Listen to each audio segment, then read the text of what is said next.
Muito bem, então muito boa tarde a todos. Hoje é um gosto termos Boa aqui tarde. connosco o nosso amigo Carlos Bazão, que muitos, se não todos, conhecem de diferentes locais e diferentes contextos. O Carlos Bazão, desculpa, o Carlos Bazão, além de ser amigo, é uma pessoa que há muitos anos tem um gosto muito especial pelos temas de história, pelos temas ligados à nossa identidade e, além de ser, obviamente, um grande estudioso desses temas, é também um grande praticante de desporto. E resolveu fazer, há poucas semanas, uma aventura que de facto é fantástica e que suscitou em todos nós uma grande curiosidade, que foi fazer o caminho Francês-Santiago, 800 quilómetros em 5 semanas. É uma aventura de facto absolutamente fantástica e ele aceitou o desafio de vir aqui hoje apresentar-nos aquilo que foi a experiência, aquilo que foram, no fundo, as grandes lições que ele tirou desta aventura.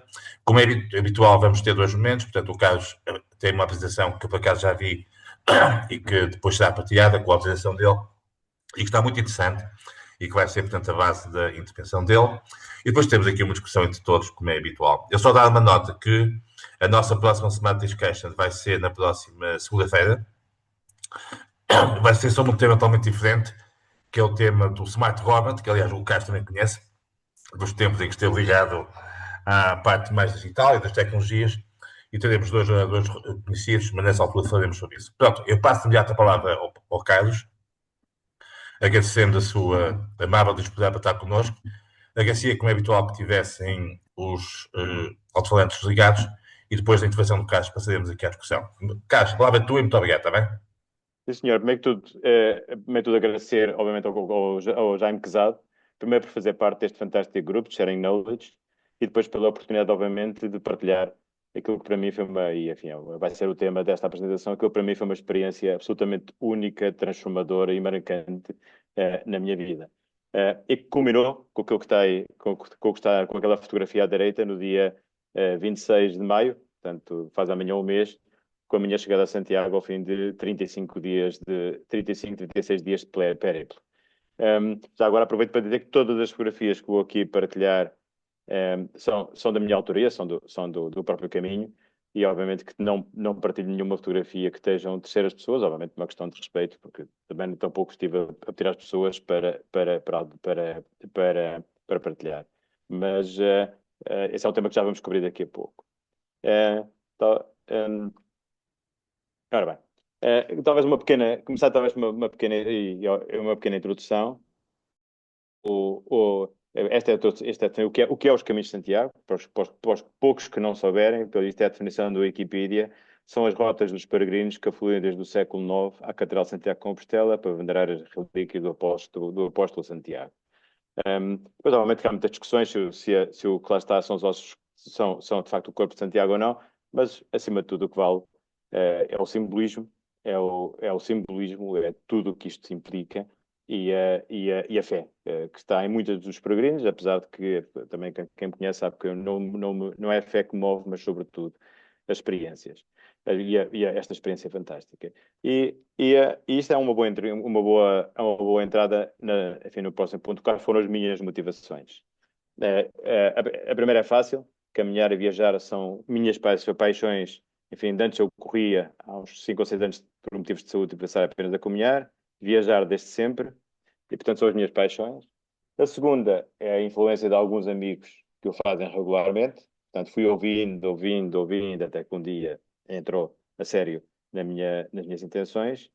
E, por fim, para alguns que sabem, porque bastantes aqui dos presentes sabem que estive muito envolvido no grande projeto, que obviamente que agora me deixou, entrou numa fase de transição e que me deixou bastante mais liberdade de tempo.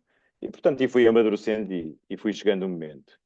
E chegou um momento, e o momento, como de que isto é, enfim, como se diz, o caminho começa quando começas a andar, portanto, não vale a pena pensar muito no caminho, não vale a pena pensar muito, não vale a pena planear muito, o que interessa é começar, e quando começas a andar, o caminho começou. Portanto, um bocadinho só a falar sobre preparação.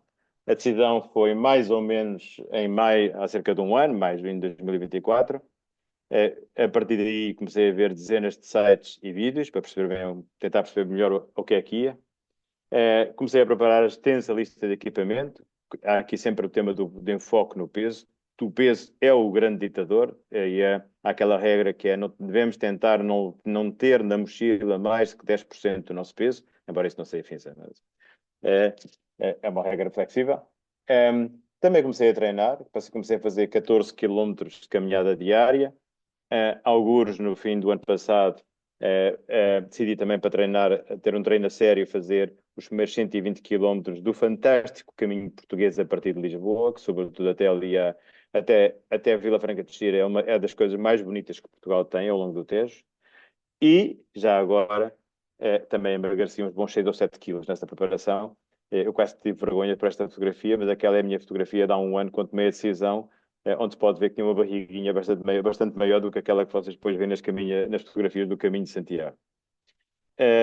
Reservei todos os alojamentos de antemão, o que é desaconselhado, mas eu entendi que era um trade-off entre flexibilidade, ou seja, perdi a flexibilidade, mas ganhei em comodidade, mas isso depois também se pode, vou fazer um comentário sobre isso nas conclusões.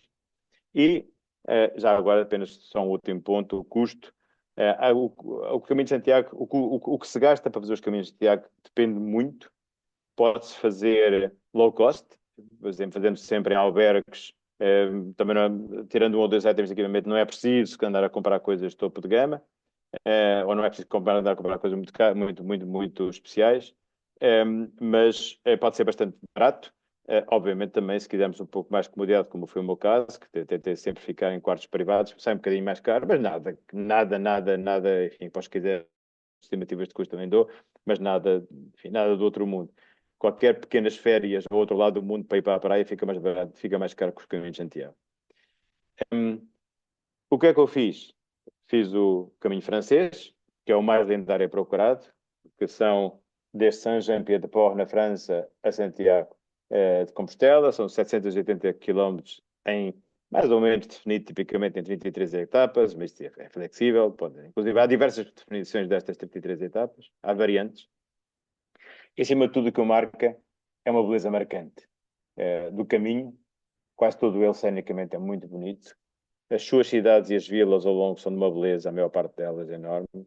As catedrais, as igrejas, os monumentos, inclusive a própria gastronomia, tudo isto é de uma beleza absolutamente incrível.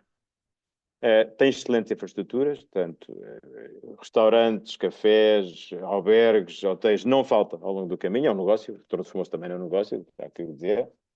Eu fiz de 20 de abril a 27 de maio, ou seja, foram 34 dias, mais 3 para ir e voltar, com dias entre os 16 e os 40 km máximo, tive 3 dias mais 30 km, tudo o resto foi mais ou menos razoável. Depois, há quem diga que o caminho tem 3 partes fundamentais. Isto é uma definição de um site que é o Wise Pilgrim, que é um site de referência dos caminhos, e o site e uma app, a Wise Pilgrim. A fase 1 é de Saint-Jean, portanto é a fase ali dos Pirineus, País Basco, etc., de Saint-Jean até a Rioja, também tem uma zona vínica, Saint-Jean até Burgos. Eu sempre menciono sempre as cidades que em cada área são cidades absolutamente fabulosas. Pamplona, Puente de la Reina, Estella, Los Arcos, Logronho, Narrera, Santo Domingo, La Calçada, são tudo cidades ou vilas de uma beleza absolutamente fabulosa. São percursos íngremes e também têm grandes desafios iniciais, sobretudo os pobres dos pés. Portanto, o próprio Wise Pilgrim diz que é a fase do corpo onde o corpo é desafiado. Fase das primeiras semana e meia, 2 semanas, até o corpo se fazer às distâncias. E é o ritmo diário. Depois vem a fase 2, que é entre Burgos até León na Astorga, que é a meseta, é muito mais plana, é o Planalto, que inclui sítios fabulosos como Catro Reis, Fromista, Carrião de Las Condes, que tem um hotel de convento absolutamente fabuloso, Mansilla das Mulas, León, Hospital de Orbigo, são tudo sítios fantásticos. Planícies amplos, convidam a longos diálogos grupos peregrinos, e os grupos peregrinos também, enfim, vão-se alargando também. Os grupos peregrinos, obviamente, que se conhecem, que se vão conhecendo. E o mente se abre. É a fase 2, a primeira foi do corpo, esta é a da mente. Depois tem a fase 3, que são as montanhas de Leão e Galícia, desde Torga até Santiago. inclui sítios como, há bocado o Rui estava a perguntar, Ponferrada, o Sebreiro, Vilhafranca de Alveres, o Sária, Palas de Rei, Melide, que é a capital do povo na Galiza, onde tem dois restaurantes de povo absolutamente fantásticos, a Arzua, e são percursos íngremes, verdejantes, e depois começamos a aproximar de Santiago e a perceber que somos capazes, que vamos conseguir acabar, e o Wise Pilgrim, que diz que a primeira era do corpo, a segunda é da mente e esta é da alma, que é onde a alma se eleva até chegarmos a Santiago.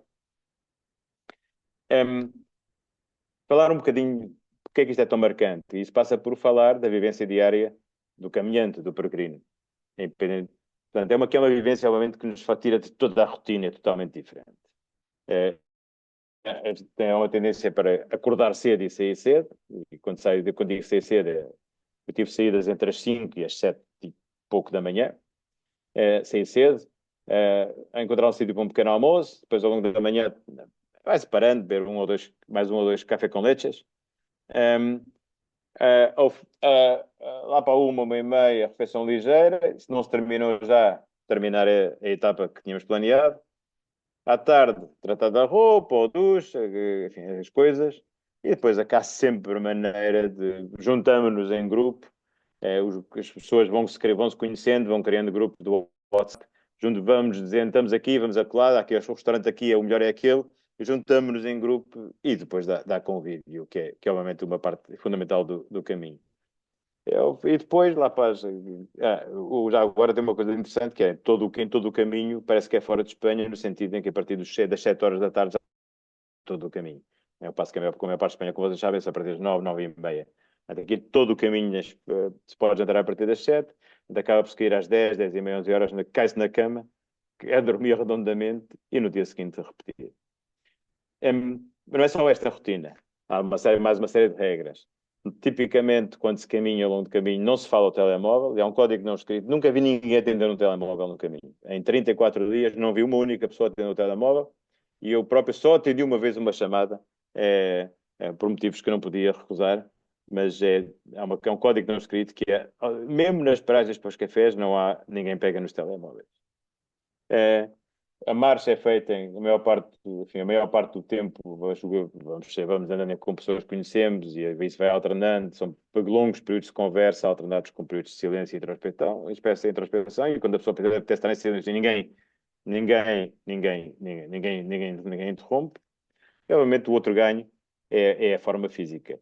Entramos em alguns dias em que gastamos 3.000, 4.000 calorias, e como ninguém faz banquetes gastronómicos, obviamente vamos ganhando músculo e vamos perdendo peso. Portanto, é uma boa maneira de ganhar forma física, apesar de vez em quando fazemos enfim, darmos umas facadas gastronómicas. Não é só a rotina o caminho. Também tão importante é as pessoas. E aqui vale referir alguns aspectos. De facto, nós falamos muito ao longo do caminho todo. No caminho não há diferenças, são todos iguais. Nacionalidade, status, o ex-CEO ou o atual CEO e o empregado, o desempregado, são todos iguais. Nacionalidade, status, idade, género, etnia, todas as pessoas se sentem iguais. É o grande equalizador. E depois outro aspecto é que contagia. Toda a gente vai no caminho, obviamente com exceções, mas a esmagadora maioria das pessoas tem um espírito aberto, pode-se passar ao pé delas, meter conversa, são simpáticas, e isso obviamente, que é uma das oportunidades que temos no caminho, é conhecer pessoas e ir socializando com pessoas. Encontram-se muitas pessoas marcantes. Aqui há apenas alguns exemplos, talvez 11 que eu me lembrei para esta apresentação.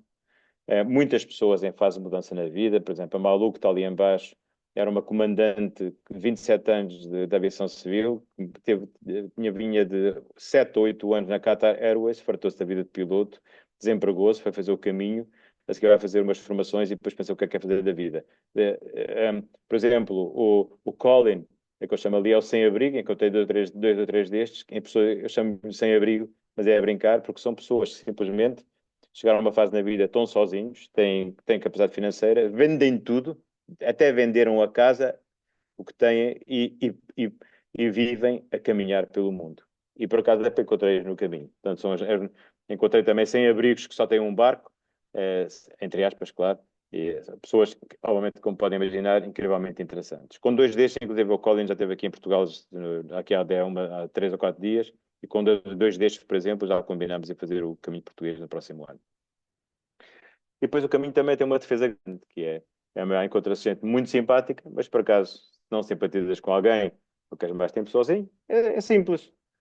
Aceleras, ou atrasas o passo, ou se queres mesmo mais solidão, no dia seguinte acordas mais cedinho e não dizes ninguém, vais-te embora e tens sossego. E o caminho também impacta, e vê-se muitas histórias de impacto nas pessoas. Histórias, estas são histórias verídicas, como o de um dinamarquês que conheci, antes de o Sebreiro, que comprou uma casa ao longo do caminho, com um casarão, reformulou-a, transformou em albergue peregrino, e um dia passou lá uma peregrina com que ele se encantou, e ele conta a história, uma peregrina francesa, quando conta a história, que fechou o albergue, gostou dela, houve química, fechou o albergue, foi-se embora, seguiu até ao fim do caminho. No fim do caminho, ela voltou com ele para o albergue e hoje em dia é parceira dele no albergue. Encontra-se histórias destas. Ou, como a desta autora de livros, eu tenho um dos livros, tenho um dos livros dela, uma autora de livros, que é Katie Fields, se vocês forem à Amazon encontram, que após o caminho, gostou tanto do caminho, chegou a casa, convenceu o marido e mudou-se com o marido e 4 malas para o caminho, continua a escrever, faz de vez em quando o caminho e explora uma quinta de alfazema, ali nas redondezas. Tive bastantes experiências de coaching ao longo do caminho, bastantes, obviamente, em que as pessoas, por exemplo, a brasileira que saiu da Qatar Airways, falei bastante com ela ao princípio sobre, para dar um exemplo, sobre pensar com ela o que é que ela poderia querer fazer a seguir. Uma coisa, por exemplo, com um alemão, que também está em fase de transição. Há muitas experiências de coaching. E eu próprio também levei coaching e mudei em alguns aspectos. Acabei de vez com o fanatismo dos e-mails. Desde que voltei do caminho, estou a limpar todo o meu e-mail daquelas subscrições automáticas. Portanto, estou a limpar aquilo tudo. Tirei todos os alertas do telemóvel. Deixei. Isto era um vício que eu tinha, que era sempre um impaciente, andava sempre à frente das pessoas a puxar. Mudei radicalmente de comportamento e passei a seguir as outras pessoas calmamente. E percebi que não perdia tempo nenhum, só ganhava com isso. E já agora, esta aqui quase devia ter vergonha de escrever, aprendi a usar máquinas de lavar roupa, coisa que eu até nunca tinha feito.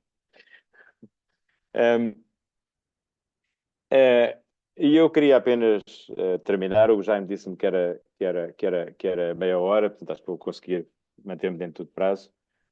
E eu estive a pensar. Carlos, mas está à vontade, temos tempo, obviamente. Temos tempo. Eu estive a pensar nas lições que aprendi no caminho, as 10 principais lições que aprendi no caminho, que para quem queira um dia voltar a fazer, quem queira fazer, ou quem quer, acho que são úteis. A primeira coisa é quando fazer. E aí, aqui, eu fui no meio da primavera, portanto, saí no dia 20 de abril, que foi no fim do domingo de Páscoa. E a realidade é que nas primeiras 3 semanas de maio apanhei tempo mau. Passei 3 semanas do caminho a levar com frio, chuva e nuvens sem ver o sol. E eu dizia aos outros peregrinos que encontrei pelo caminho, eu dizia-lhes: vocês não estão a ver, isto não é Espanha. Vocês não estão a ter a experiência do que é Espanha, do que é verdadeiramente Espanha. Porque Espanha, nesta altura da primavera, quando começa a fazer bom tempo, é todas as pessoas na rua, todas as pessoas a conviverem, e, portanto, durante 3 semanas não vimos isso.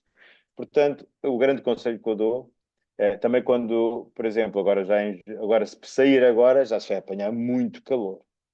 Quem sai agora no princípio do verão já apanha muito calor, e eu sei porque ainda tive colegas meus, companheiros, enfim, tive que outros que para conhecia acabarem já bastante depois de mim e disseram que apanharam dias já de calor a sério. Portanto, é simples. É no fim da primavera, portanto, eu diria sair fim de maio, no fim da primavera, portanto, alguns na segunda metade de maio, já se começa a apanhar dias bons sem ser excessivamente calor, ou no fim do verão. Em setembro também dizem que é um tempo fantástico. Eu pessoalmente gosto mais da sensação de que os dias estão a crescer e, portanto, prefiro o fim da primavera, mas dizem-me que no fim do verão, portanto, fim de setembro e durante outubro, é também fabuloso fazer o caminho. A segunda é todo, sobretudo, especialmente a primeira vez, todo ou uma parte maior. Eu conheci algumas das pessoas que me influenciaram a fazer o caminho, fazem aquilo que se chama o caminho por secções. Que se compreende, porque as pessoas não têm, para quem gosta de fazer o caminho enquanto está na vida ativa, não tem hipótese nenhuma de tirar 5 semanas para fazer o caminho, não é? E então fazem por secções, fazem uma semana agora, uma semana depois, 10 dias depois. Só que isso tem um problema, é que a experiência do caminho é as pessoas.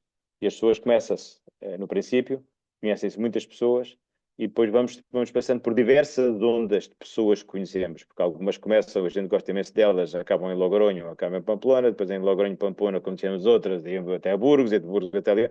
E isso é uma experiência, e algumas vão desde o princípio ao fim. E isso é uma experiência, ou de muito cedo até ao fim, isso é uma experiência única.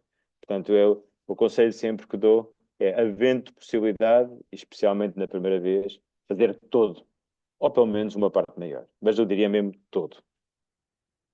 O terceiro é ir sozinho, ao máximo, com a parelha, quando digo com a parelha, com o cônjuge, ou se não for cônjuge, com o parceiro ou a parceira, mas sobretudo, se não for com o parceiro ou parceira, basicamente ir sozinho. Conheço, enfim, porque quando nós levamos um amigo ou dois amigos do nosso ambiente, do nosso entorno, basicamente a minha experiência é que nós fechamos-nos no grupo em que já levamos.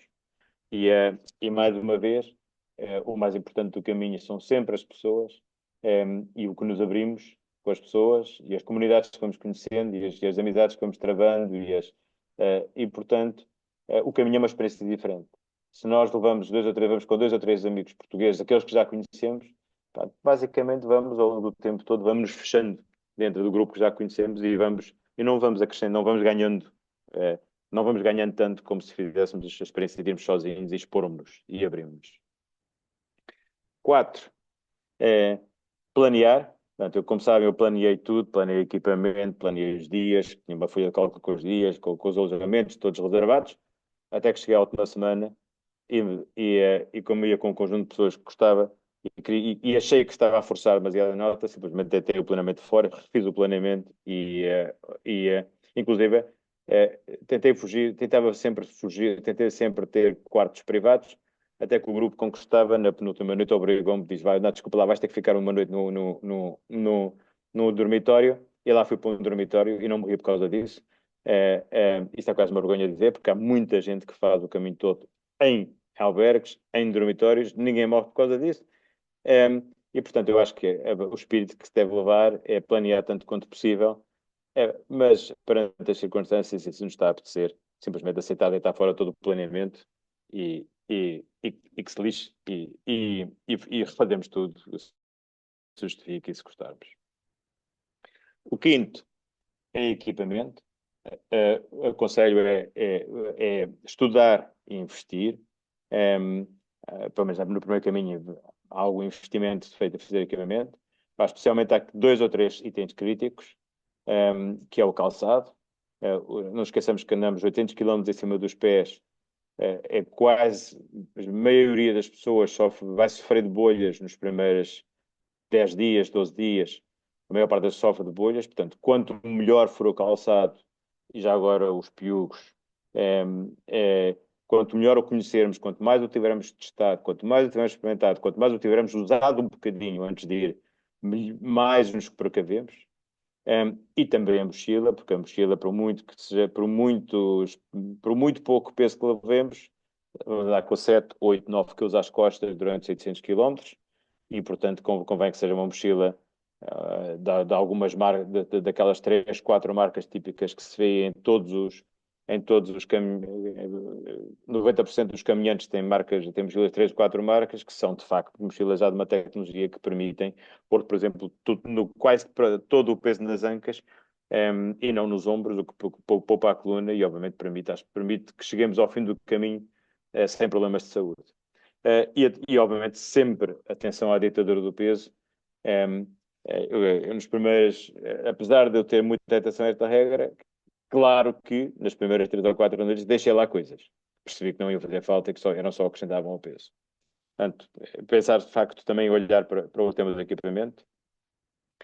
A quinto, a sexto, a recomendação é, eu consideraria reach out, sair da nossa casca. A maioria das pessoas, sobretudo nas primeiras, isto é crítico nas primeiras dias, em que podemos realmente criar uma rede de pessoas que depois, com que nos damos e com que usufruímos da maior parte do caminho de ir para a frente.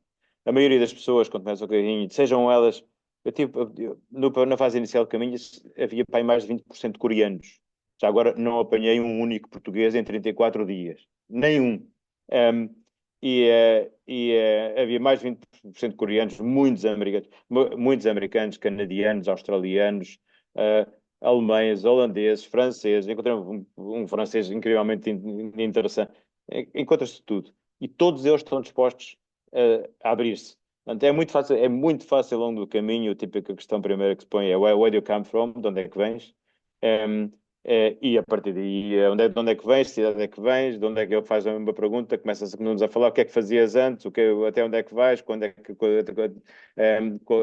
até onde é que vais hoje, metes a conversa e mete-se conversa e provavelmente daqui a 2 dias voltamos a reencontrá-los, ao mesmo tempo encontramos a conversa e passado um dia depois a reencontramos, passamos a ter a conversa. Quando chegamos ao fim de 10 dias, 15 dias, temos uma comunidade de dezenas de 10, 20, 30 pessoas com que já estamos familiarizados e que obviamente é isso que nos faz para chegar à noite, temos companhia e é esse espírito de abertura, de chegar aos outros que faz muita diferença neste caminho. Número 7, e aqui foi um erro meu, não ter rígida conclusão. Tinha na cabeça que tinha que chegar a Santiago no dia 25 e foi um erro. Provavelmente mudei isso, meti mais um par de dias. E o meu caminho e o meu conselho também, quase todos fazem isso, também foi um erro meu, é não, ter uns dias de reserva no fim. Porque quando nós terminamos o caminho ao fim de 24 a 35 dias, acreditem que precisamos de uns dias de readaptação antes de voltar ao nosso sítio. Portanto, a maior parte deles tipicamente pegam em 2, 3 dias, vão até Madrid, vão até Vigo, vão até Porto, vão até a Corunha, passam lá 2, 3 dias a descontrair antes de voltarem às suas casas, ao menos para ter um tempo de transição antes de voltarem, que é para não virem ainda com aquele sentimento vivo do orfandade, ter aquele tempo de transição do sentimento de orfandade do caminho ter terminado. Depois, o 8, a pedra na Cruz de Ferro. Uma poderosíssima cerimónia. A Cruz de Ferro é para aí ficar a seguir ao Sabreiro. Não, desculpem, ficar a seguir Afonso Abadan. A seguir Afonso Abadan. É, é uma cruz de ferro onde o cerimonial é que todos os peregrinos deverão levar uma pedrinha a partir de casa e nesse dia, que é para o dia 26, 20, 24, 25, depositam na cruz de ferro. O simbolismo não se deposita a pedra para fazer um desejo. Deposita-se a pedra com uma decisão do que é que queremos, do que é que decidimos de deixar para trás, para sempre. Idealmente para sempre. É um simbolismo poderosíssimo. Eu, pessoalmente, não tenho problema nenhum em partilhar, decidi deixar para trás muito daquele stress, enfim, e as lições aprendidas também foram nesse sentido. Algumas das coisas, das manifestações permanentes de stress que eu tinha, decidi tentar deixá-las para trás na Cruz de Ferro.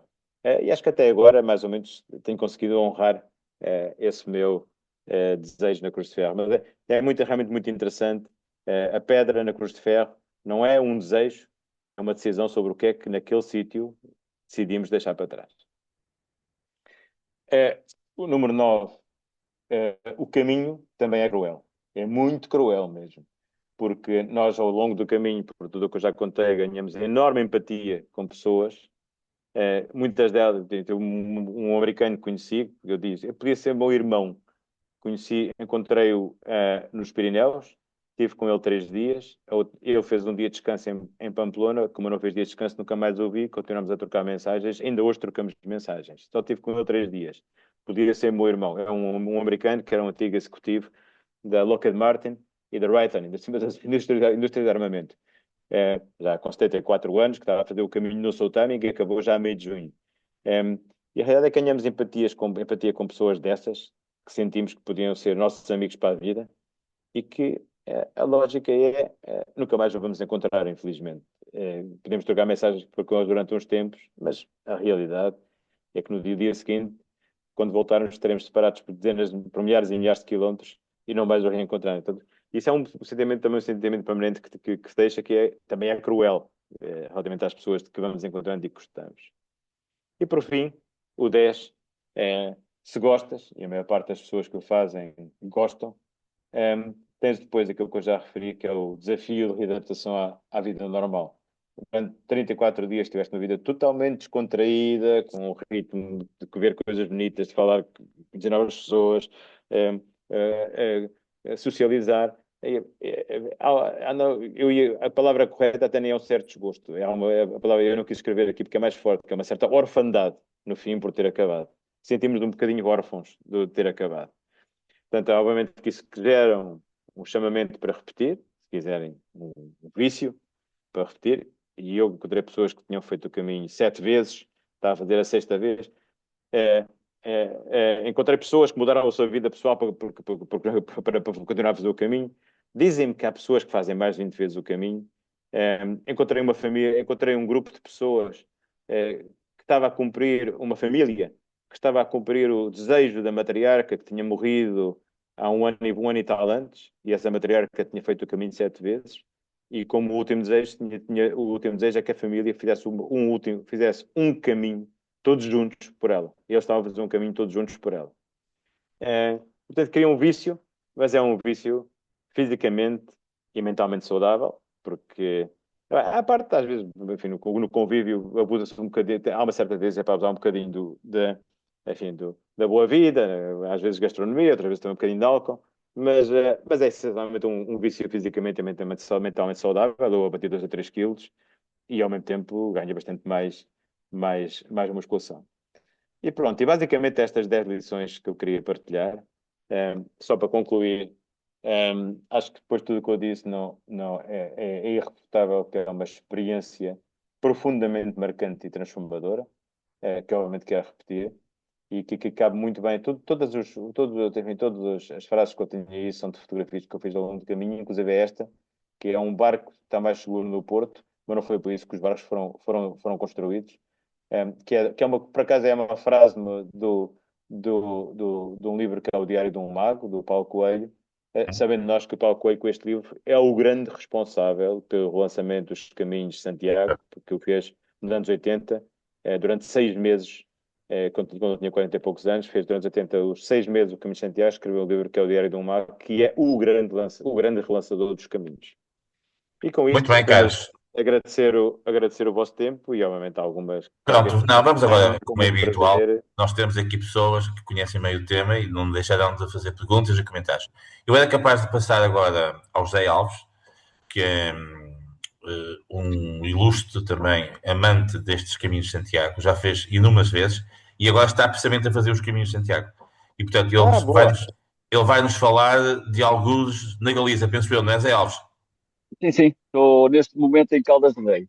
Caldas de Rei, muito bem. Caldas de Carlos, Rei. passaste lá em Caldas de Rei ou não? Não. Não, não, É o não, não, português, não. não é? É o português. É o português, é o português.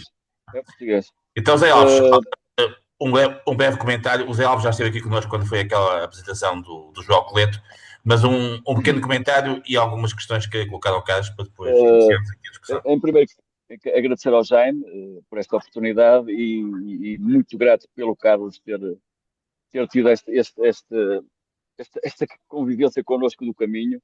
Eu já fiz 20 vezes, vou fazer este ano a 21ª. Infelizmente, por as razões que o Carlos disse, ainda não fiz o caminho todo francês. Fiz desde a única vez que eu fiz 3 vezes desde o fevereiro. E pronto, e realmente escrevo tudo aquilo que disse. Obviamente que eu acho também uma experiência incrível. Eu este caminho que estou a fazer, chamei-lhe o caminho Kids, porque estou a fazer com 3 miúdos de 10 anos, ou seja, É o que eu digo. as minhas filhas de 10 anos e um miúdo de 8 anos, pronto, que é filho de uma amiga minha que passou um período E eles estão a muito, gostar, Zé Alves, agora. E eles estão a gostar? Então. Opa, é assim, eu estruturei as coisas um bocadinho de maneira diferente, ou seja, começámos em Pontevedra e de Pontevedra normalmente as etapas típicas chegámos em 3 dias a Santiago, mas nós vamos chegar em 5, ou seja, fizemos Caldas de Rei, Barro, não, Pontevedra, Barro, Caldas de Rei, Padrón, Padrón, Teu, então, quer dizer, estamos a fazer uma média de 14, 15 quilómetros. É evidente que os miúdos depois, opá, falta muito e não sei o que é e tal, pronto, mas como são três, acabam por se divertir um bocadinho e eu chamei, e sou eu, estamos seis pessoas, a minha mulher, mais a mãe do miúdo e mais 2 pessoas. Um bocadinho daquilo que o Carlos, ou seja, a experiência que eu tenho é engraçado, eu nunca consegui fazer sozinho, ainda não consegui fazer sozinho. Esse é um bom tema, Zé. É um bom tema para o Carlos depois, se calhar, responder Mas, também. peço desculpa então ao meu pai a ligar, mas eu vou recusar a chamada. E é uma coisa engraçada, porque realmente, eu já, a que é, na realidade, eu só fiz uma etapa sozinho, fiz de Sarria a Porto Marinho, porque os amigos que iam ter comigo atrasaram-se no voo, e depois eu fui, para não ficar parado, fiz. Ou seja, eu percebo aquilo que o Carlos diz e sinceramente, não me choca. Neste momento estou a fazer com 9 pessoas, 6 adultos e 3 crianças. Mas, por exemplo, agora em outubro vamos fazer o caminho da Geira Romana, desde Braga, passando pelos Jerez até Santiago. Vamos fazer em 10 dias e eu já disse a malta que já não posso levar mais. Ou seja, eu organizo digamos, por aquela palavra, por carolice. O meu maior prazer é ver o gosto das outras pessoas, que é aquilo que o Carlos disse há bocado, subscrevo, pronto, e tenho tido boas experiências, sinceramente, agora nem brincadeira, porque eu sou o único homem, são 5 mulheres, um miúdo, que é um menino, e um homem, e realmente a gente na conversa com elas, pá, realmente, então, ou seja, é um Alves, bocadinho... quer colocar alguma questão ao Carlos ou não? Aproveitando. Eu acho que a única questão que lhe quero agradecer, que não é nenhuma questão, é agradecer-lhe, porque às vezes a gente vê pessoas que conseguem pôr por palavras aquilo que nós sentimos e o Carlos realmente fez-me rever-me, subscrevo tudo e é um gosto tremendo. Sou Muito um bem. apaixonado Obrigado. pelo caminho e obrigado pela partilha.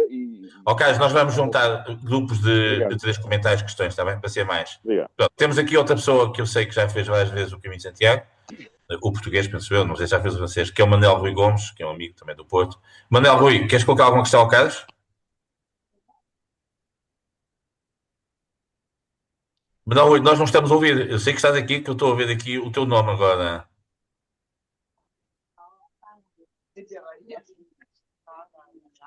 Não estás a ouvir, Manuel Rui?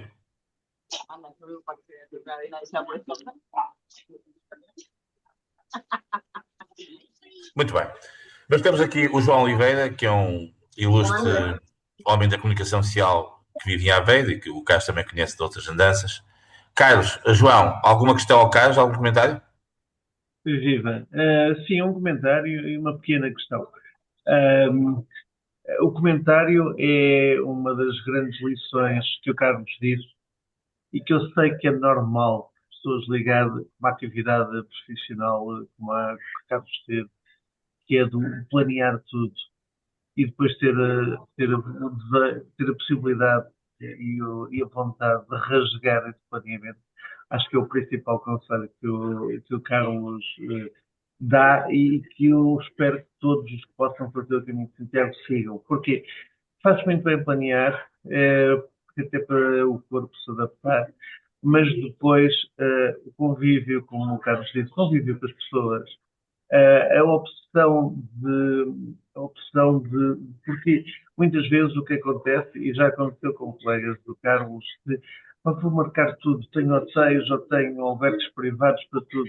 Então, e depois aquelas pessoas que nós gostamos de estar ali a conversar e queremos continuar a conversa e queremos testar algumas conversas que fizemos durante 25 quilómetros e depois a pessoa vai para o albergue público e o Carlos ia para o albergue privado, se calhar, e se calhar nunca mais se viam, como ele próprio disse. Portanto, é um conselho muito bom que o Carlos deu, que é, podem planear, mas deixem muito espaço à liberdade, optem por um albergue público.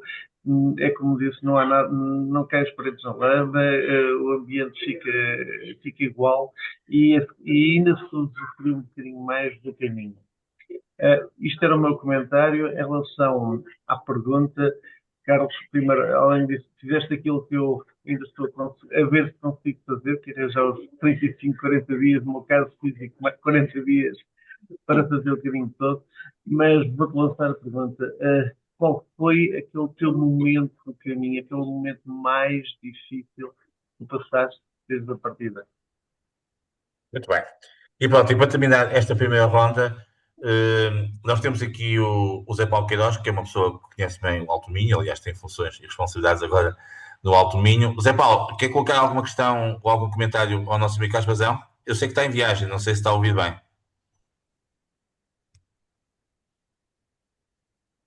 Estamos aqui com problemas de conectividade. O Manuel Rui também mandou uma nota a dizer que o computador não está a funcionar bem. Muito bem. Enquanto o João Paulo não diz.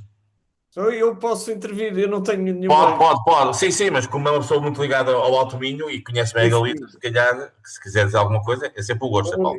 Eu tenho que reconhecer que é um projeto pessoal que tenho que ainda não tive coragem ainda de fazer. É preciso alguma coragem para começar, espero em breve tê-la, porque é exigente até do ponto de vista físico e eu ainda não tive essa coragem. Mas o que eu vejo para quem está no Alto Minho e que vê a importância que hoje tem, hoje os nossos centros das nossas vilas e da nossa cidade, pá, de alguma forma, e o campo é atravessado por milhares de peregrinos. É impressionante o que é que representa hoje o caminho português para os nossos centros e não apenas em termos de turismo, e não estou a falar apenas de negócio, mas também a animação que traz até ao nosso património cultural e as visitas que as pessoas fazem. Portanto, hoje é muito importante para o nosso território o Caminho de Santiago. Eu vejo nesta perspectiva de ser também um motor de desenvolvimento e de negócio e também de cruzamento de ideias. E, portanto, quanto a fazer o caminho, ainda vou ganhar mais um bocadinho de coragem um dia destes hei de fazer. Estou com muita curiosidade e felicito pela intervenção. Gostei muito de ouvir a intervenção feita. Muito obrigado. Muito bem, sim, senhor. Foi importante esta nota porque o Paulo, neste momento, tem funções no Alto Minho, portanto, lida muito com o território e deu-nos esta percepção daquilo que é o impacto que o caminho, não o francês, mas neste caso o português, tem para a região. E só para terminar, antes de passar ao Carlos, temos aqui o Luís Farinha, portanto, que é um amigo e um colega dos auditores da Feira Nacional e, portanto, ligado à PSP, já foi diretor-geral. Luís, alguma perspectiva mais do lado das forças de segurança sobre o que é esta coisa do Caminho de Santiago? É habitual na PSP as pessoas pensarem em fazer o Caminho de Santiago ou não? Já agora, na descrição. Não, primeiro que tudo, obrigado ao Carlos pela partilha que aqui teve connosco. É verdade, há muita gente aqui que já fez o caminho. Eu penso que não a parte francesa, a parte do caminho francês que o Carlos fez, mas o nacional, muito aqui a partida de Lisboa e etc. Isso, há muita gente que o fez. Eu confesso que é daquelas coisas que tenho em cima da mesa, mas como o colega anterior referiu, também ainda não tive, como o Zé Paulo Queiroz referiu, já falta-me a coragem ainda para isso. Não é tanto a questão do caminhar, mas é efetivamente o mentalizar para o período todo e esse caminho. Mas tenho inclusive colegas meus, pessoal do meu curso, que já fez uns por etapas, que foram fazendo, outros em que o caminho direto, muito no planeamento. E aqui eu revi muito naquilo que o Carlos referiu do planeamento, porque isto também, no defeito que fica profissional do planeamento, efetivamente, quando se pensa nisto, eu também não me vejo a pensar de outra forma, senão como o Carlos fez. Ou seja, eu tenho que programar isto para saber quanto é que faço em cada dia, onde é que fico, etc. Tentar controlar a coisa, digamos assim, e é também dos projetos que fica aqui e que também do lado de cá há muita gente que o faz. Eu tinha aqui uma questão à medida que o Carlos ia falando, que me foi ficando aqui um pouco na retina e que é uma questão muito simples, muito direta. É que no fim destes 800 quilómetros, qual foi a grande lição que te surgiu, Carlos? Qual foi a grande lição que tu tiraste no fim destes 800 quilómetros? seja, em termos daquilo que é a realização pessoal, mas também aquilo que, do ponto de vista do quadro, eu diria, mental e emocional, nos fica. Muito bem, Carlos, acho que já tens aqui, como se diz em inglês, food for thought para uma pequena resposta e comentários, está bem? Obrigada. Bom, muito obrigado pelas perguntas. Eu aqui tomei nota das principais que vou responder. Eu não tomei nota dos nomes todos, portanto peço desculpa, mas é assim. Vou tentar à primeira pessoa. Que é o José Alves, o Zé Alves. José Alves. Eu vou-te pedir ajuda, Jaime. Porque por erro meu não tomei nota. A primeira tudo é sozinho ou com amigos. Eu acho e se eu fizesse o caminho, tipo, 1 ou 2 semanas, caminho português ou parte do caminho português, eu acho que, obviamente, poderia, ou se for por secções, eu acho que iria fazê-lo, possivelmente, acho que aceitaria, acho que, como prazer, falaria com pessoas que conheço. Além disso, obviamente, abriria, como eu disse, a exceção à minha esposa, embora ela, pronto, não tem problemas de saúde que não lhe permitem caminhar grandes distâncias. O caminho é um tema de excelência de grandes distâncias. Mas também devo dizer que, quando fiz o Caminho de Santiago, desde o princípio fiz-me claro na minha cabeça que queria fazê-lo sozinho, da minha maneira, da minha forma. E posso dizer, tive 2 ou 3 amigos e um familiar que disseram, vou fazer isso contigo. E eu um bocadinho à bruta disse, não vais fazer sozinho, que eu também vou fazer sozinho. Porque eu quero ter a experiência, eu quero ter a experiência de fazê-lo como deve ser feito, que é nós abrirmos e não transportarmos metade do nosso bairro connosco, que nos vai fazer fechar em nós próprios. Portanto, eu fui um bocado, se quiserem, eu fui um bocado extremista, bruto, ou seja lá o que quiserem, disse-lhes não, eu vou fazer sozinho e vocês também devem fazer bem a fazer sozinhos, se um dia quiserem fazer. Pronto. Depois,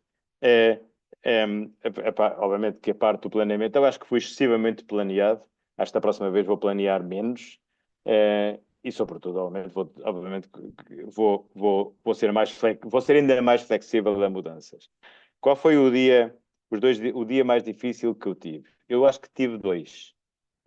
E são diferentes. O primeiro foi físico. Basicamente, foi na segunda-feira de semana tinha previsto fazer 35 km para se conseguir chegar à Tapuerca, porque foi planeado uma visita às jazidas dos Neandertales e dos homens da pré-história, que são em Atapuerca, que depois tem um museu fantástico em Burgos. Eu tinha que fazer 35 km, estava com problemas de 3 bolhas nos pés, tive que sair às 5 da manhã para fazer estes 35 km, e fiz 35 km num dia e aquilo doeu-me desde o primeiro metro. Portanto, foi mesmo uma prova de resistência, daquelas que só fazem nas Forças Armadas, com os comandos, foi mesmo 35 km a doer. Ainda por cima, com os últimos 20 a chover torrencialmente, e ainda por cima eu gosto de comer de manhã, saí às 5 da manhã, só encontrei um sítio aberto para tomar um pequeno almoço às 10h30 da manhã, 5 horas e meia sem comer, a doer desde o primeiro minuto, com 20 km de chuva e só poder comer ao fim de 20 km. Portanto, aquilo teve tudo. Ainda tem mais um pormenor, mas não vou, que eu penso que posso contar, estava a 300 metros do fim e cai-me um dos consultadores que são da Apple, e cai-me no meio de ervas, no meio da chuva. Tive que andar a 300 metros a ver arrancar as ervas no meio da chuva para conseguir voltar a encontrar o auscultador. Esse foi o dia mais duro. Passado 2 dias, descansei um dia em Burgos e felizmente entrei logo em recuperação. Também tive um dia difícil da parte humana, que foi, íamos num grupo muito grande, onde eram todas pessoas super simpáticas, mas de repente apareceram 2 pessoas um bocado menos simpáticas, mais agrestes, digamos assim, uma delas um bocado mal criada, e ter que lidar com isso. Obviamente lidei com isso, mas não deixou de deixar as suas marcas, ainda por cima, porque tive que lidar com aquilo de maneira habilidosa, que estava num grupo onde algumas das pessoas eram bastante simpáticas, mas obviamente tive que conseguir afastar-me. Pronto. Depois, os outros 2 pontos eu acho que é só há aqui também um tema de coragem de o fazer. Assim, obviamente fazer o caminho francês significa ter 5 semanas. Pode-se fazer em menos. Se for como o Rui, que anda muito rápido, ou até super rápido, Rui Pedro. Mas são 5 semanas. E obviamente que a maior parte de nós, enquanto eu trabalhava, não tive 5 semanas nunca na vida. Eu só fiz uma vez férias de 3 semanas, quando estava na Cisco. De maneira que isto, obviamente, para ter esse tempo, passa por termos disponibilidade de tempo para fazer. Algumas carreiras, se calhar, permitem. Se calhar, por exemplo, a carreira letiva, se calhar, permite ter ali um picozinho de 5 semanas no meio, não faço a mínima ideia. Se calhar, algumas permitem. Mas de qualquer maneira, quando a pessoa tem possibilidade de o fazer das 5 semanas, o único conselho e se tem vontade de o fazer, o único conselho que eu dou é faça. Façam. Just, como diz em inglês, just bloody do it. Não, é assim, não arranjar mais desculpas, não é acabar com um dia quero fazer. É façam. É comprar as coisas, que não é preciso muita coisa, é arranjar um bom par, ir aos sites, os best hiking shoes ou best hiking boots, há lá não sei quantas recomendações, mandar vir uns pela Amazon ou por 2 ou 3 sites ou Decathlon, comprar o equipamento e ir. Não pode não ser muito caro. Há quem faça o caminho pode-se facilmente fazer por 35 euros por dia, portanto, 40 euros por dia, pode-se fazer o caminho, 35 euros se dormir em albergues, se comer muito nos restaurantes com menus de peregrino, pode-se fazer o caminho, 35, 40 euros por dia. É fazer, é não pensar muito, se tem o desejo, é não pensar muito em fazer, porque só temos uma vida e isto é bom fazer quanto mais cedo melhor. Quanto mais cedo, mais saúde temos e mais, se gostarmos, mais podemos repetir. E por fim, quais são as minhas maiores temas de realização pessoal? Eu acho que eu vou dizer uma coisa, que é, eu levo 34 anos e mais uns 7 ou 8 anos, depois da Cisco, de ser aquilo que tinha feito. Eu era aquilo que tinha feito. Eu fui, sem vaidades, trabalhei numa série de cargos com visibilidade, fiz projetos com visibilidade e, portanto, eu habituei-me a ser a pessoa que fez o projeto maluco daquilo ou que teve um cargo de diretor daquilo lá, portanto, e as pessoas identificavam como isso. E o que eu achei e o que eu adorei nos caminhos é que eu voltei à estaca zero, onde não era nada disso, onde simplesmente fui conhecendo as pessoas, fui dinamizando as pessoas. Ao fim de 3 dias ou 4, o Bob disse-me: tu percebes que tu és o pai disto tudo, dos grupos todos. Obviamente que há uma coisa que ajuda, que é quando nós estamos num universo há muito poucos espanhóis também a fazer o caminho francês. Portanto, a maior parte deles não falam espanhol. Eu falo espanhol fluente e, portanto, isso faz com que tenhamos, normalmente, um papel um bocadinho mais proeminente até de liderança e de ajuda aos outros. E, portanto, eu voltei a estaca zero. Eu deixei de ser importante, deixei de ser o que é que seja, voltei a ser o Carlos, a ter que se provar cada dia, e adorei isso. Porque a experiência que eu tive do caminho é que ainda voltei a sentir com 18, 20, 22 anos, em que basicamente ainda não éramos nada, só éramos uns miúdos, e percebi que o Carlos, sem cargos e sem todo o historial que tem, ainda é uma pessoa divertida que consegue juntar pessoas e que consegue criar grupos, e essa é a parte que, para mim, se calhar é a minha maior realização pessoal deste caminho. Além, obviamente, do que mudei no caminho, que já referi na apresentação. Bem, vamos passar aqui uma segunda ronda. Vamos ver se alguém quiser colocar alguma questão ao Carlos, que eu faço. Posso. Pode. Isto é uma sessão aberta. Portanto, vai falar, Alexandre. Eu tenho aqui outras pessoas para chamar, mas faz favor. Carlos, eu queria agradecer o testemunho, a partilha, é verdadeiramente impressionante. Eu diria que depois das respostas que agora deu, manifestamente há uma sensação, certamente, de despojamento quase completo de si próprio, ficando, no entanto, a sua experiência a ser usada em relação aos outros que vai encontrando. E acho que esta partilha, este testemunho é muito importante, sobretudo para aqueles que com a minha idade já não me tencionam fiz alguns caminhos, a caminho de Santiago, Encontrei uma pessoa a fazer a primeira vez aos 74. não, mas isso E mais depende, velho, e encontrei um com 78. das condições físicas e concretas. Mas acho muito interessante. E queria pôr uma questão concreta, que é esta. Eu percebo que no início disse que entre a fé e a experiência, no seu caso era a experiência. E é sempre. Nós, mesmo quando temos fé, estas coisas o que valem é pela experiência, pela forma. Ainda por cima, como disse também bem, o caminho não vai-se fazendo caminhando, que é, aliás, uma ideia das mais recentes da própria Igreja Católica, que é fazer caminho conjunto. E por essa razão, como é que pode identificar, apesar de tudo, o projeto religioso que está inerente, não ao caminho em si, mas a Santiago, com todas aquelas dúvidas e aqueles mistérios que foram, aliás, relativizando se existiu ou não existiu Santiago na Península, existiu como discípulo, etc. Não interessa. Como é que, ao longo deste período, em que momentos é que conseguiu, ou se é um tema que não é suscitado, quer dizer, mas é pelo menos o tema do sentido da vida, no fundo. Muito obrigado. Muito Mas bem. foi excelente, foi excelente. Carlos, eu vou só ver aqui mais duas pessoas que querem eventualmente colocar questões. Nós temos aqui o Carlos Sousa, que é um conhecido homem da comunicação social e que já foi jornalista de notícias há muitos anos e que também é um homem ligado ao acompanhamento e ao apoio na área dos mídias. O Carlos é um homem de Famalicão, que eu conheço também há alguns anos. Carlos, quer colocar alguma questão aqui ao nosso amigo Carlos? Ao seu homónimo Carlos? Carlos, obrigado. muito bem. Eu felicito o Carlos Brazão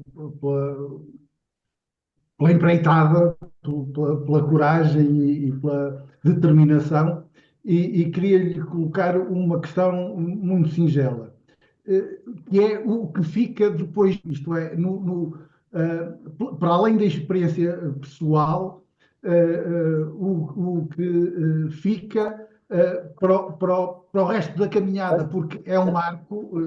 Eu nunca fiz até ao fim, mas fiz, enfim, noutra encarnação, no tempo do Clube Todo Terreno, fiz 2 vezes, por vários itinerários, o caminho em todo terreno, e fiz a pé partes do caminho de Santiago.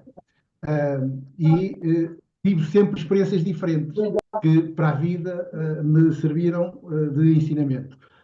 E eu gostava de ter esse testemunho. Obrigado. Muito bem. Pronto, não sei se o Ângelo Amado também está aqui connosco, que é uma pessoa que também faz exemplo do Rui Pérez, com quem falámos há um bocado no início, muitas corridas, também muitas maratonas, e portanto é uma pessoa que também está muito habituada a esta dimensão da corrida. Ângelo, alguma questão, algum comentário em relação ao que o Carlos nos trouxe? Faço um olá a todos e ao Carlos em particular. A pergunta é simples.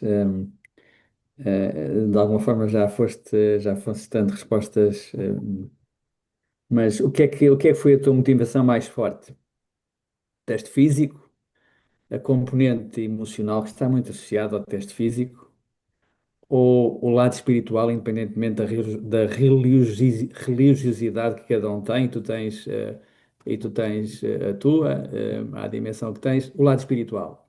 Dos três, qual é que pesou mais, ou como é que se combinaram entre si? Olá, Clarinha, tudo bem?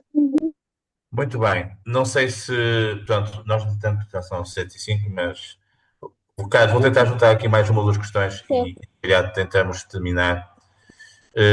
Rui, não sei se o Rui Pérez quer colocar alguma questão, ou Carlos, ou algum comentário, já que está aqui connosco, que é um homem. Uma questão muito simples. Primeiro, parabéns, Carlos, já dei pela empreitada há bastante tempo, e agora por esta fantástica exposição que fizeste, porque me tiraste muitas dúvidas sobre isto. Eu já, como disse, já fiz várias vezes os caminhos, e agora queria fazer o caminho francês, mas a caminhar. O Carlos, os tais 35 o Rui Pedras dias. faz a correr, desculpa. Não, foi a correr, já fiz 3 vezes o Português, uma a partir do Porto, outra a partir de Vila Praia de Âncora e outra a partir de Barcelos, sempre a correr. Depois não vi nada, não criei amigos, porque eram os que corriam comigo, já fiz a partir de Ponferrada também até É como a Santiago. malta das bicicletas. Não, mas eu ia a correr, Carlos, não parávamos, não dormíamos, não havia temas de albergues, era o que dava. Mas como sabes, eu ia partir para a semana, a partir de São-Jean. Aliás, foste tu que me disseste como é que podia chegar facilmente a São-Jean a pé de Porre, certo? Ah, e, e já tinha tudo praticamente pronto. Depois falaremos para te pedir mais conselhos. Mas há uma coisa, o que é que tu, face ao que levaste, planeaste, o que é que a coisa que tu terias mudado quando planeaste e pensaste em todo o material qual foi aquele que tu disseste assim, epá, foi um erro, não devia ter feito isto quando planeei e quando decidi trazer isto às costas. Eu já fiz o deserto do Saara, 250 quilómetros lá com 14 quilos às costas e foi tremendo, foi tremendo. Por isso essa regra dos 10% eu vou seguir claramente, nunca mais 14 quilos às costas. E era isto, e muito Muito obrigado, bem. Jaime Obrigado. e Carlos. Não é como tu por gostas. esta Temos aqui partilha. o nosso amigo António Máximo, que o Carlos também conhece e muitos presentes conhecem, que pelos vistos também quer fazer um comentário, colocar uma questão. É um gosto. António, faz favor. Tem é que pôr o som a funcionar. Isto, as tecnologias, de facto, às vezes não. António, não estamos a ouvir, peço desculpa. Tem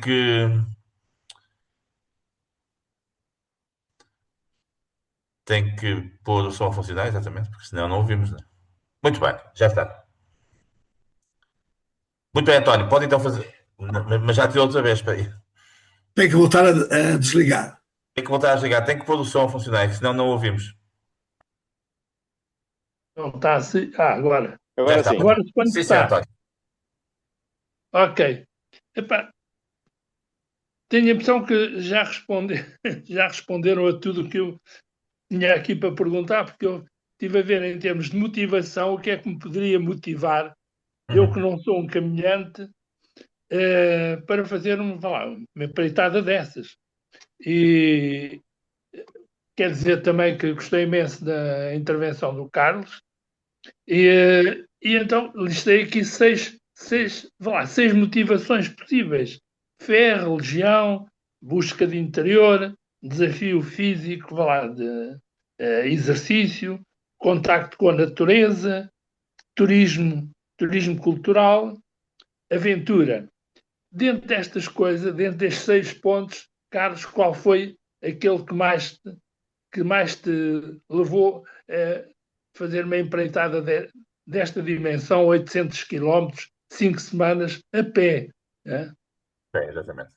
E obrigado Muito pela partilha. Obrigado. Pronto, e para terminar, que penso que não há mais ninguém, temos aqui o João Ramos, que também é um amigo e é um ex-jornalista e, portanto, um homem que também conhece estes temas como ninguém. João, faz favor. E consigo terminamos e passamos ao Carlos para concluirmos. E parabéns pela grande jornada. A minha pergunta é muito simples, é só para nos dizeres o que é que sentiste quando chegaste a Santiago, em frente à Catedral. Quais foram as sensações, os sentimentos que te vieram à mente? Era essa a minha pergunta só. Muito bem. Pronto, Carlos. Temos aqui várias questões também e vários comentários. Eu vou começar pelo Sandro Torres, que é mais desafiante, que é o aspecto da religião. Toda a gente conhece, sabe bem que eu sou agnóstico ou ateu, mas um agnóstico ou ateu especial. A primeira pedra basilar que eu tenho é não gosto de falar de religião com pessoas crentes, porque tenho um enorme respeito pela sua religiosidade. Sei que a sua religiosidade é normalmente um pilar fundamental da sua vida e tento nunca questionar a religiosidade deles, porque pode ser um pilar fundamental da sua vida. No entanto, no caminho devo dizer que tive mas também tenho um bocadinho a atitude perante a religião e perante a existência ou não, para mim, de Deus, que ainda hoje ouvi uma palestra de uma pessoa, de um orador, que é o Dean de Física da Universidade de Manchester, o Brian Cox, que está no YouTube, que é fantástico, e que tem uma formação, hoje uma formação dele, que é, eu tenho perante Deus uma atitude que é, não tenho prova que ele existe, mas também não consigo provar que não existe. Portanto, eu tenho perante essa. Tive ao longo do caminho conversas fantásticas sobre a religião com pessoas. Vi muito poucas pessoas que tinham feito os caminhos apenas por religião, mas encontrei pessoas que faziam o caminho todo a rezar, por exemplo. Encontrei um francês que fez o caminho todo a rezar. Mas a maior parte das pessoas que fazem o caminho, tem uma relação com a religião, mas eu diria que e o caminho revela-se muito, sobretudo no aspecto da introspeção, das pessoas terem tempo a pensar, das pessoas terem tempo a falar com outros, terem tempo para fazer sessões de coaching, como por exemplo, que eu referi. Portanto, acaba por ser muito mais espiritual, mesmo para os não religiosos, do que seria de prever. E, portanto, nesse aspecto, tive conversas fantásticas de religião, por exemplo, uma americana, uma senhora de idade, chamada Lori, que temos conversas fantásticas sobre religião. Onde eu sempre dizia, eu não gosto de falar porque eu não gosto de colocar, mas também não tenho certezas. De maneira que há sempre o aspecto da religião muito aberto a discussões. A maior parte das pessoas, eu diria, que eu conheci, não o fazem por religião, mas têm uma atitude aberta com a religião. E a realidade é que quando chegamos a Santiago e entramos na catedral e vemos a missa do peregrino, não conseguimos deixar de ter uma emoção, sentir uma emoção absolutamente fantástica. Se isso é fé ou religião, não sei, mas a emoção é gigantesca. Eu não sei se respondi, mas... Sem dúvida, muito obrigado. Muito obrigado. Carlos, o que é que fica? Eu diria tanta coisa. A vontade, primeiro de todas, é a vontade de repetir. A segunda é os ensinamentos. A terceira, eu diria que eu falo também do back to the basics. Acabaram-se os cargos, aquilo que eu fui, diretor disto, diretor daquilo, o projeto acolá. Back to me. Back to Carlos. Back to o que é que eu consigo falar com miúdos de 30, porque são miúdos para mim, né? Tenho que dar aos meus filhos. Miúdos de 30, miúdos, gente de 50, gente da minha idade, regimentar pessoas, divertirmos-nos, termos conversas interessantes, para voltar realmente ao back to the basics, back a sermos nós próprios e não aquilo porque em Portugal toda a gente me conhece, eu tenho uma marca, eu fui isto, fui aquilo. Ali não, ali voltamos a ser nós próprios e isso é fabuloso. Ângelo, motivação mais forte. Eu costumo dizer, e uma coisa que eu disse nos caminhos a brincar, que é muita vez, que é, eu fui para os caminhos a pensar que era só uma aventura. Eu até dizia, havia uma expressão nos anos 80 sobre o PCI-DBM, quando foi lançado, que era uma solução à procura de problemas. E eu até dizia a fazia fazer o caminho era uma solução à procura de problemas. E aquilo que eu não percebia é que encontrei problemas, encontrei coisas. Ou seja, percebi que aquela mania que eu tinha de que sou estressado e que gosto de stress e que sem stress não me sinto bem, é uma treta. Eu consigo viver sem stress e até aprendi a viver sem stress. Eu reaprendi a viver sem stress. O contacto com as outras pessoas, como voltar a lidar com as pessoas de maneira básica. Claro que também aproveitei muito daquilo que sei. Por exemplo, fiz 3 ou 4 pessoas, fiz coaching profissional, só pensar com elas o que é que elas podiam fazer dali para a frente, em fase de transição.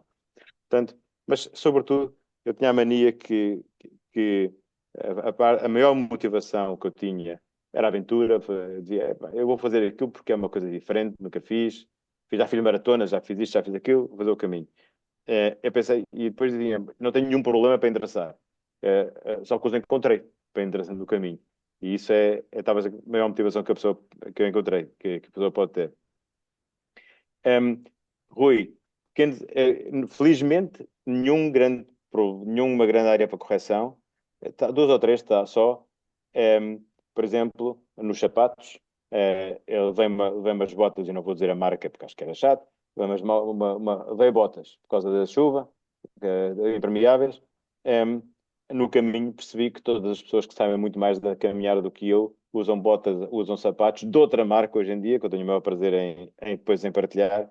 Que agora já tenho um, já mandei vir, já comprei um, já os tenho aqui para o próximo ano, que de facto as pessoas que realmente percebem de caminhada e que eu encontrei pelo caminho usam todos aquela marca e aquilo parece que é uma maravilha e que resolve os temas todos. Depois, se quiser a gente ir por WhatsApp ou por telefone, eu digo-te. Por exemplo, outra coisa, pequenos ajustes. Outra coisa, por exemplo, é uma mochila, eu levava uma mochila daquelas muito ultra ligeiras para o fim do dia, ou para os dias em que quis poupar a coluna e mandar a mochila à frente. Vale a pena ter uma mochila com alguma mais pequena, com alguma qualidade, para os dias em que a gente quer mandar a mochila à frente, até porque como eu tenho uma hernia discal, metade dos dias mandei a mochila à frente e felizmente ela só se começou a queixar no último dia, o que foi fantástico. Mas pequenos ajustes. Os sapatos, por exemplo, há umas meias agora que têm os dedos dos pés, também de uma marca nova, também vou passar a usá-las. Então, há pequenos ajustes, sempre, mas nada de radical. E depois, isso é a tal parte em que a experiência, agora já posso dar conselhos. António, a principal foi a aventura. Entre todas, o turismo, seguramente o turismo, seguramente a gastronomia, viajar, mas sobretudo é a aventura.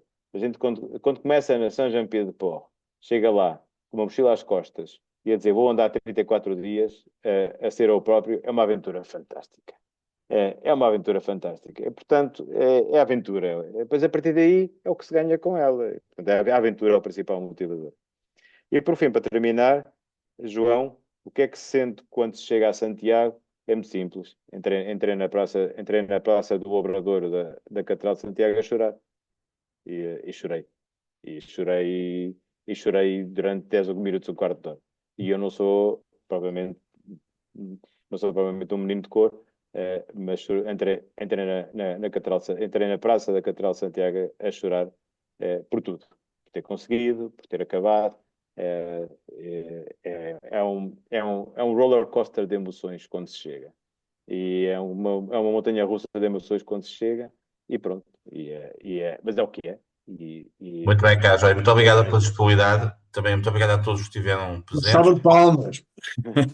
Houve algumas pessoas que infelizmente estavam a tentar estar. Eu recebi cerca de 20 mensagens de pessoas que queriam estar, mas estavam em reuniões. Mas pronto. Com a autorização do Carlos, a apresentação vai ser praticada nos grupos onde nós estamos e também a gravação amanhã ou depois de amanhã. Carlos, muito obrigado por esta disponibilidade e que isto seja um incentivo pela oportunidade. Muito obrigada pelo convite, como sempre. Sim, muito obrigado. Foi um grande gosto e aprendemos aqui uma grande lição, está bem? Muito bem. Continuação de boa semana para todos, está bem? Obrigado. Boa semana para todos também, obrigado. Aumento. Um abraço, Rui. Obrigado, com licença. Eu vou desligar, com licença.